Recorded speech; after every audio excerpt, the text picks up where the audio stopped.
rock star. I was wanted to play in a band when I was a kid. But when I say this movie is exercising my rock and roll demons, it means in terms of my style and music, there's no rules. We carry 6 motion picture cameras at all times, all the stock ready to go, depending upon the look and the feeling he's trying to give. I think of Tony as like the Sid Vicious of the British filmmakers, you know, like with him and Ridley and Alan Parker and Adrian Lyne and those guys who came out of advertising in London and were creating these very lush images, and they were known as the great stylists, and they continue to be the great stylists and innovators. What I always do, I do commercials between movies, and I get a chance to experiment and try stuff, whether, you know, it was for BMW, which is a short film, you know, which was shot in Vegas, and a lot of that style came to Man on Fire, and then after Man on Fire, I did for Amazon.com, and this was more to do with not using hand crank or reversal stock, which is what I call heightened reality, but I built off that and used a lot of time lapse of 1 frame a second, the shoot sequences, or shooting 6 frames a second, so you get these trails like you're on acid, like you think you get these toffee trails. Tony Scott has directed lots of Marlboro commercials, and one of her last commercial is a very, very fast editing commercial of Marlboro, and this is why we call it, you know, Marlboro on acid. He showed me these Marlboro ads out of Europe, and there's certain montage moments where you're going back into Domino's past, and he was going to photograph it in that way, so we just put it in the script, Marlboro on acid, from the commercial. The look that they got there was one which we then took to another level on Domino. It was the use of high-speed film transferred at high speed in order to give it streaking and the trails.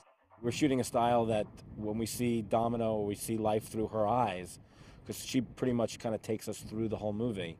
We have this Domino vision, which is hand crank cameras running backwards and forwards and shooting 6 frames a second, that kind of creates a visual style that kind of takes you a little bit out of reality but puts you into her reality. We discussed the vision or the look of the film as being completely different from anything else he's done, in the sense that he has now refined the kinetic camera moves and the use of the hand crank cameras to shoot multiple exposures and to give kineticism to the movie. What Tony does in his vision is he gives the audience a feeling by the visual technique he's using at the time, and it really enables you to get a sense of what the character is going through just by virtue of what you're watching. He's always experimenting with different types of cameras and different types of film stock, and the richness of color and the lack of color in certain areas.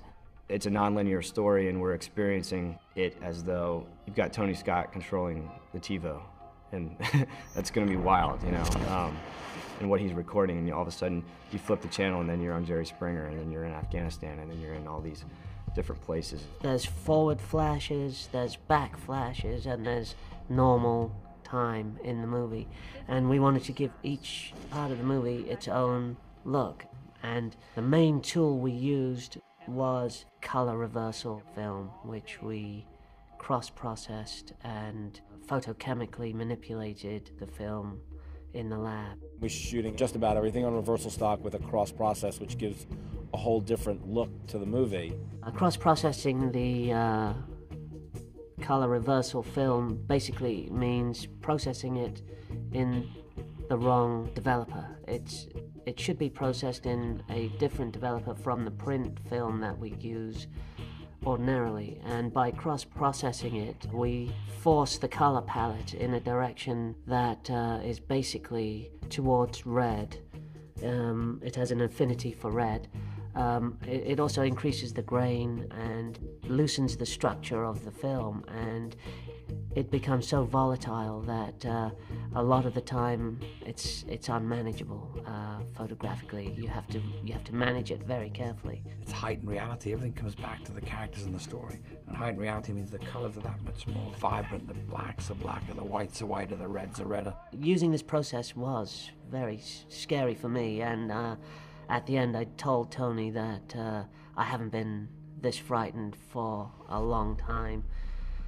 And his response was, well, that's good. A reversal stock is a dangerous stock in terms of a DP. Because, you know, it can so easily, you can have the camera shooting here and you pan to there, and all of a sudden everything is changed by 4 or 5 stops. It means this is a white out over here and it's almost black over there. I think the whole of the Valley of Fire, we underexposed it a lot.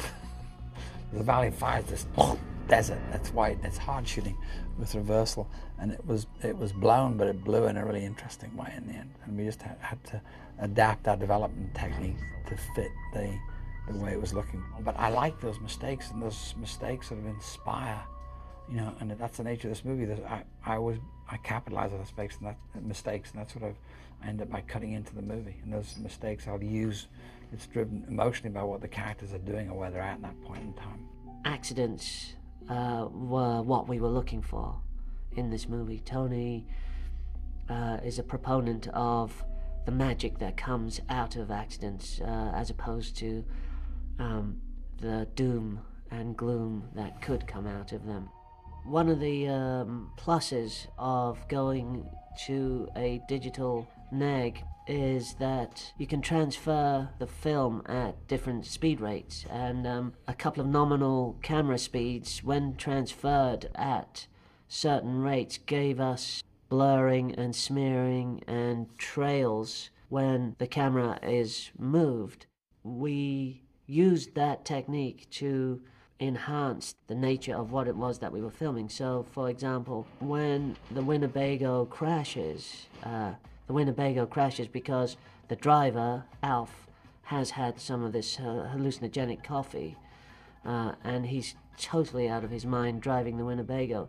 In order to amplify the effect, we shot at 6 frames per second with the film cameras, and then we transfer the film at 6 frames per second in the video process, and that gives us an amazing look of smearing, trails, and blurred frames. It's not like we went out and just flailed around trying to make experimental looking film. It is the culmination of years of trial and error. And this is my 3rd movie with Danny. We did Enemy of the State, and we did Spy Game together, and we grew up together. I mean, Danny has worked with me for 25 years in terms of commercials, and Danny just felt right for this particular piece in terms of being experimental.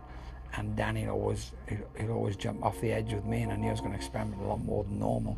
And he likes being challenged with those experiments. Yeah. We were able to try new and improved methods due to the fact we were independently financed, as opposed to studio-backed, where the attitude is far more conservative to experimentation. And I think as I'm getting older, I'm making bigger jumps. You know, I'm taking less from the last painting and making bigger jumps into new territory. What Tony has done is he's started a trend, as he's done many times before within the industry, and you'll see after this movie more and more people adopting and trying these techniques that we have tried out, and that's the nature of this business. It does go from word of mouth, from technician to technician, as it does from viewer to viewer. Did you see Tony Scott's latest movie? Did you see what he did? Many people, I'm sure, will mimic what it is that he's done. I always try to shoot, with such texture that you feel you can touch, reach, and smell, and so the next step is 3D and smell around.